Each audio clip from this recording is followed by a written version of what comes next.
Project C.U.R.E is a nonprofit humanitarian relief organization that collects donated medical supplies and equipment and delivers them to developing countries.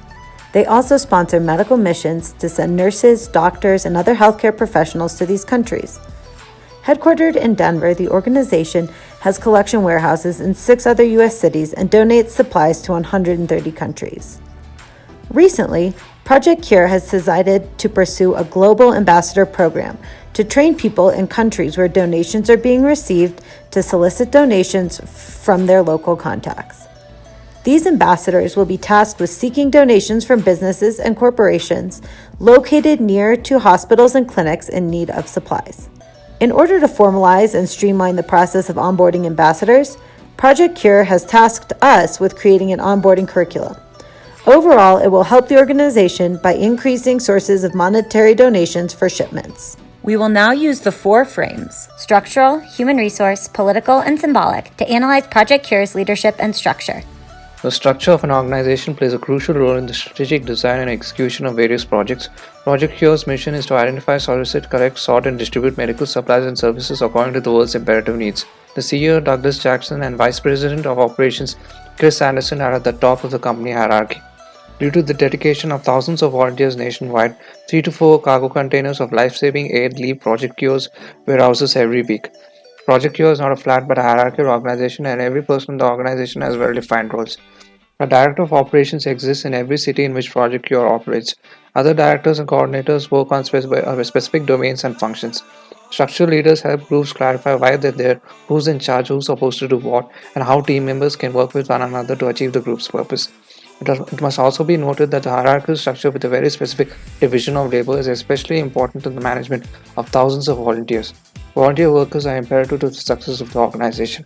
Due to the implementation of a very specific structure, Project C.U.R.E is able to consistently ship containers of medical supplies worth $300,000 for only $25,000 to $25,000. The divisional structure, which involves 7 regions in the US and several departments, enables Project C.U.R.E to focus on several donations at a time. Project C.U.R.E has been able to donate medical materials to 130 countries. This is achieved through effective division of labor and expertise in each department and its regionalized structure. With donations stockpiled in the 7 holding facilities in the United States during the pandemic and nowhere to ship them, Project C.U.R.E was able to shift their operations to address the domestic shortage of PPE. Finally, Project C.U.R.E structures delivers consistency in their values. Focus is always on utilizing the division of labor to deliver necessary support to the less fortunate. The structure, which has been adopted by the firm, has enabled Project C.U.R.E to achieve the tag of being the world's largest distributor of donated medical relief. The human resource framework plays an important role in the functioning of Project C.U.R.E. In order for them to maintain a group of more than 30,000 volunteers, the organization has developed a set of values that they stand by in everything that they do. Not only has Project C.U.R.E hired the right staff, but they have hired the right volunteers. Due to the work that Project C.U.R.E does to collect and distribute medical supplies to communities in need, the volunteers they attract understand the mission on a deeper level because they might be personally connected to the communities receiving the supplies, or they know how the excess of medical supplies that we have in the United States can change the lives of so many around the world. Project C.U.R.E empowers their volunteers to share their ideas and opinions. The very project that we are working on was dreamt up by a volunteer named Gwen. Project C.U.R.E is putting a lot of time and energy towards building out the ambassador program. This requires a lot of trust and faith in their volunteers to have even fostered in Gwen the belief that her idea would be heard, respected, and expanded upon. The human resource frame provides Project C.U.R.E the ability to build and sustain respectful relationships between staff and volunteers. It is because of that respect that Project C.U.R.E has been able to recognize the issues brought on by COVID-19 and work as a team to create sustainable steps forward. Next, we will cover the political frame. When considering this and how it pertains to a specific firm, it is imperative to consider the political landscape of the organization. The political landscape of Project C.U.R.E is top-down. If you want to get something done, you go through the CEO. Through the duration of our project, our contacts have taken our work, cleared it with the CEO, and then given us his feedback. The power is at the top, but he has been very accessible and then empowers employees after he has given their strategy a thumbs up. So where does this power come from? Well, for one, Dr. Jackson, the CEO, is the son of the founder. That said, he is a PhD with a law degree who has spent many years working in nonprofits and in mission-based companies. The mission also plays an important role in his power and in the hiring of his staff. There is not a common background from his employees, rather a reverence and passion for the mission and vision of the company. We have noticed that there are two clear groups of people at the organization. There are paid employees and volunteers. The CEO and employees set the complete agenda, but there is a total respect for the opinion and thoughts of the volunteers. We have seen this firsthand in our coordination with several volunteers and full-time staff. In terms of conflict, we have not been privy to or seen any internal conflicts, and we have not felt any tension. A possible area of conflict that we have recognized is the regionalized structure where 7 cities are managed by a different director.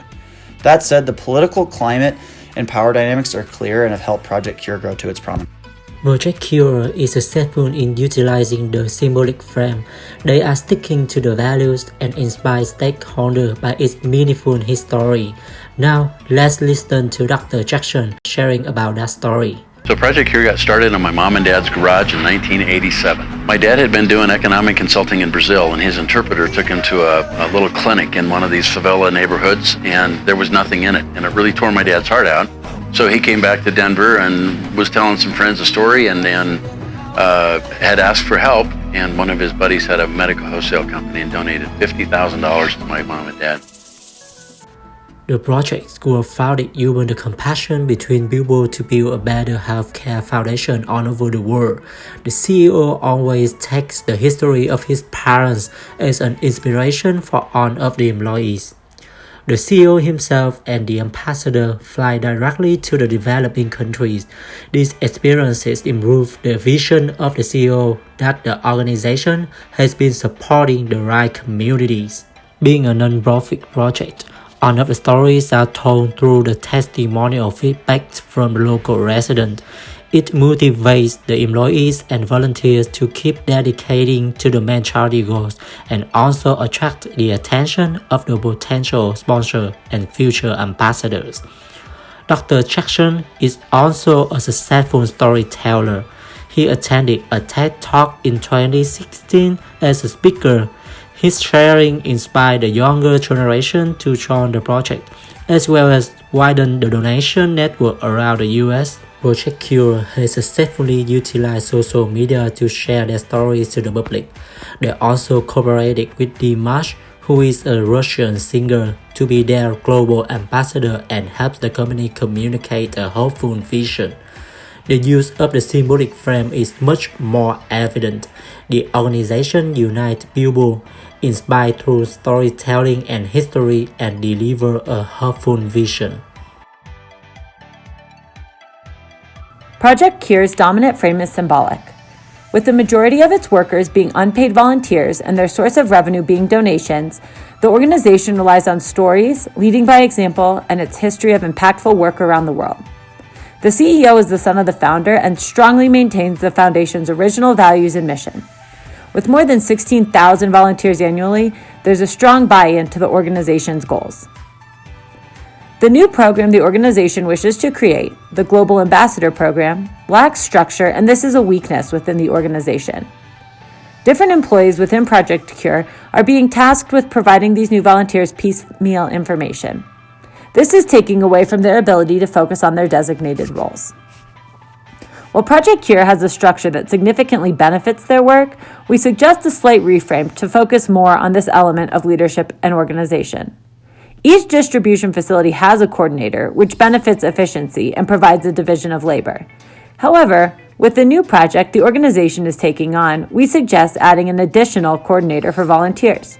This person can help organize new and existing volunteer staff more effectively and allow other employees to focus on their designated roles. We also suggest using our onboarding curriculum to prepare volunteers for the good work they will be doing. With all things considered, Project C.U.R.E is a very effective nonprofit who achieves its mission. And with a couple of adjustments that Lauren mentioned in the last section, they could do this for years to come.